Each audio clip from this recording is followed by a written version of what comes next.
Hi there, we are The Accidental Reader, and welcome to our third episode. On today's episode, as promised, I am going to talk about my guide to navigating the Quinniverse. So, Julia Quinn was obviously, for me... Wait, I think you need to back up. Okay. You just threw out Quinniverse and assuming people know what that is. So the Quinniverse is Julia Quinn? Yeah, that's what I call it. I call the Quinniverse is the entire world that Julia Quinn has written about. And Julia Quinn, I know you're going to talk about it, but wrote... The Bridgerton series. Okay. So she's probably most famous for the Bridgerton series. Okay, now you can start. Yeah, so the Quinniverse, I'll say. So Julia Quinn was really my intro into... even though she wasn't actually the first author I read, but she inspired me to read. She inspired you to read? Exactly. She did. She inspired me to read. Again, I did read before, just not... The Accidental Reader. Just not recently.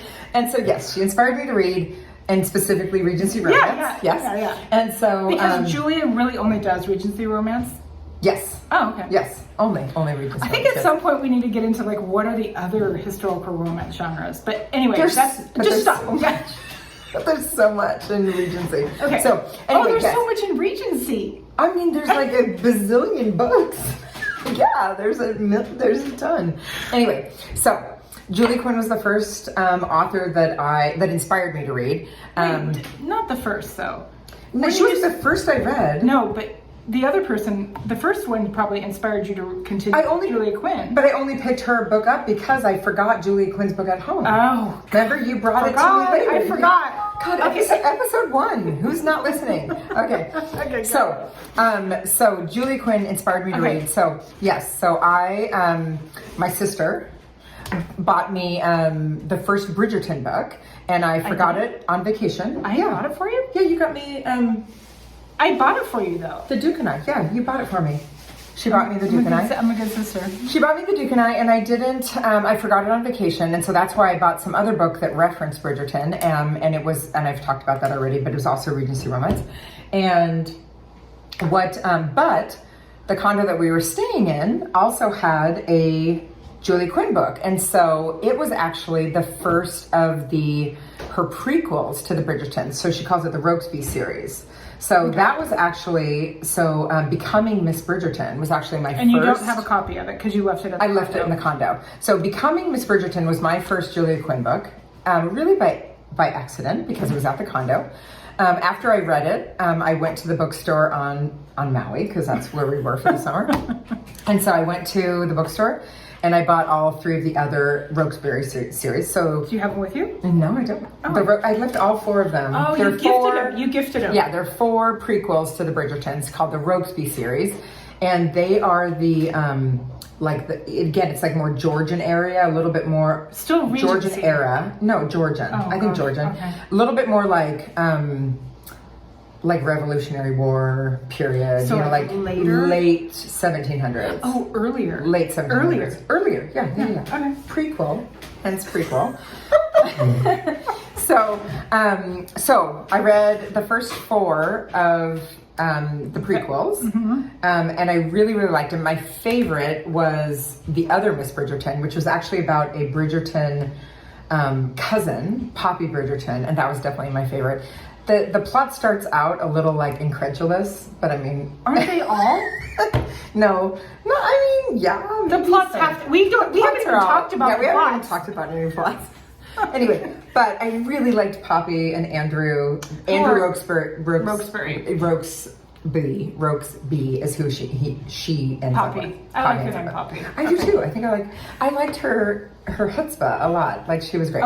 Okay, so my guide to I accidentally read the prequels to the Bridgerton. Then I read all of the Bridgertons because you brought me the other one, and then I just slowly started buying them. Okay. And bought all of the Bridgertons.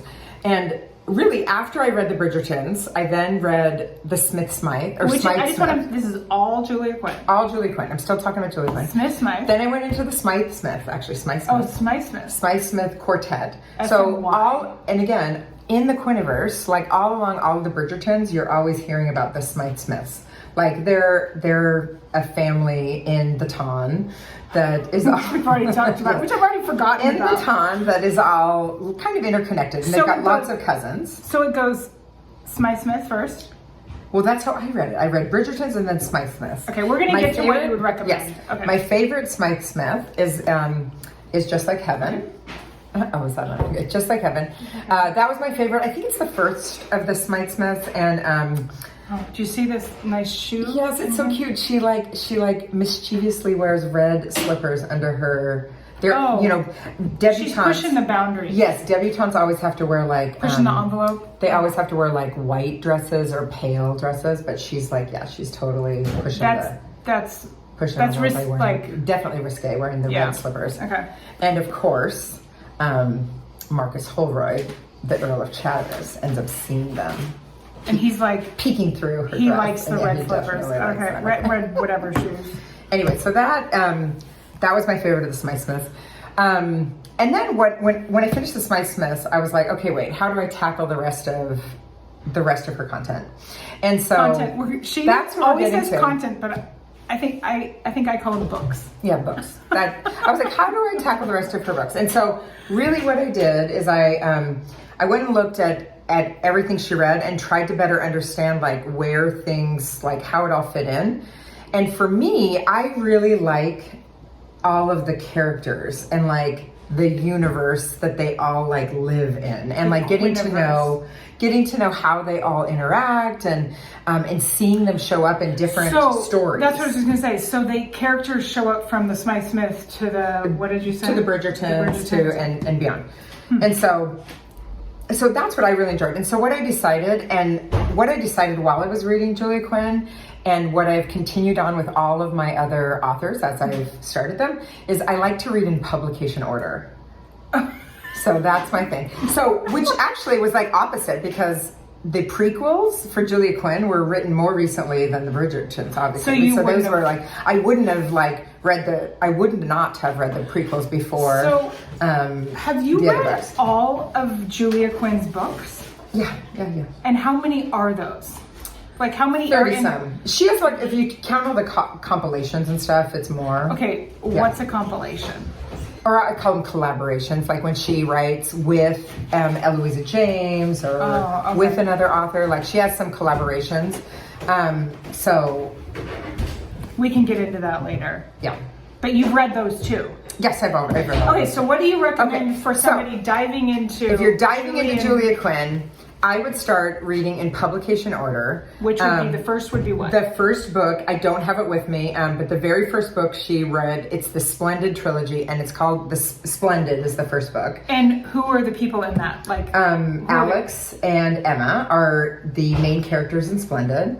And so when I started with Julia Quinn, starting with the Splendid series is what I would recommend. So read the Splendid trilogy, and then go through in publication order. Great. And I think why that is so fun is because you really get introduced to the characters as the author first writes them. Mm-hmm. And I think that I get a lot from that, because the authors also develop the characters as you move on. So for example, in How to Marry a Marquis, this is one of my favorite books of Julia Quinn's.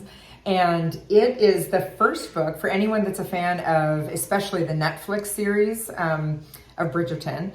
This is the first book that Lady Danbury appears in. And Lady Danbury is a pretty prominent character in the Bridgerton Netflix series. Okay. But she shows up in several more books. I would say very regularly throughout the Bridgerton series and in other books, Smythe-Smith, etc. She's definitely a main character of the Quinniverse. I would say she might be one of the most prominent.